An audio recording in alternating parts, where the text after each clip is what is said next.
Léo Corbeau rencontre un petit renard dans la forêt. Comment tu t'appelles? Gaspard Renard. Et toi? Léo Corbeau. Tu veux jouer au ballon avec moi? Demande le renard. Oui, je vais juste prévenir mon grand-père. Grand-père, tu veux bien que je joue avec Gaspard Renard? Gaspard Renard? Ah non, pas question, dit grand-père Corbeau. Je me suis disputé très fort avec son grand-père. C'est un filou. À cause de lui, tout le monde s'est moqué de moi. C'est une histoire qui a même été racontée dans les livres. Regarde, tu vois? C'est moi, ce jour-là, j'avais trouvé un magnifique fromage et ce filou de renard me l'avait volé. Mais Léo n'écoute plus, il est déjà parti. Mon grand-père ne veut pas que je joue ensemble. Il est fâché contre ton grand-père. Ah bon? Je vais demander à mon grand-père. Attends-moi. Je reviens tout de suite. Grand-père, pourquoi le grand-père de Léo Corbeau ne veut pas que je joue avec lui? Ah, ce vieux corbeau, il est toujours fâché contre moi. C'est vrai que je me suis un peu moqué de lui et son fromage était délicieux. Gaspard ne veut pas en entendre plus.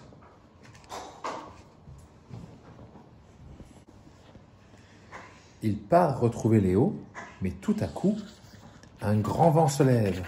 C'est la tempête. La pluie se met à tomber si fort que Léo et Gaspard sont complètement trempés. Allons vite chez moi. Vite, vite, vite. Grand-père, je suis avec Gaspard. Est-ce qu'on peut rentrer se sécher? On est trempés. Allons, soupire grand-père Corbeau. Puisque c'est comme ça, faisons plutôt des gâteaux. Oui.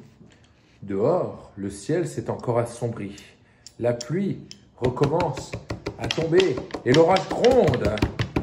Grand-père Renard met son grand manteau de pluie et son grand chapeau. Je vais aller voir ce que devient mon petit-fils, dit-il à la gouvernante.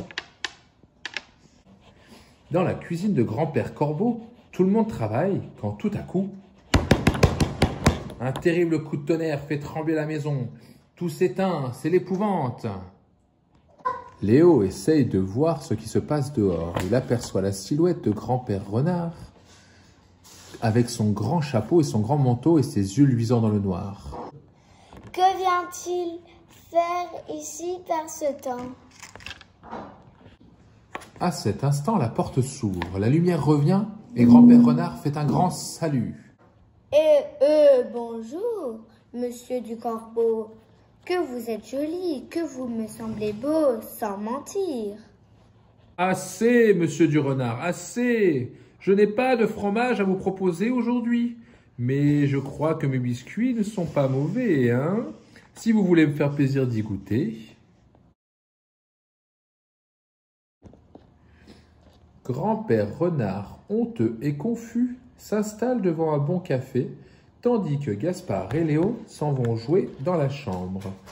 Depuis ce jour, grand-père Corbeau et grand-père Renard sont de très bons amis, même s'ils se disputent encore parfois à propos de cette vieille histoire de fromage.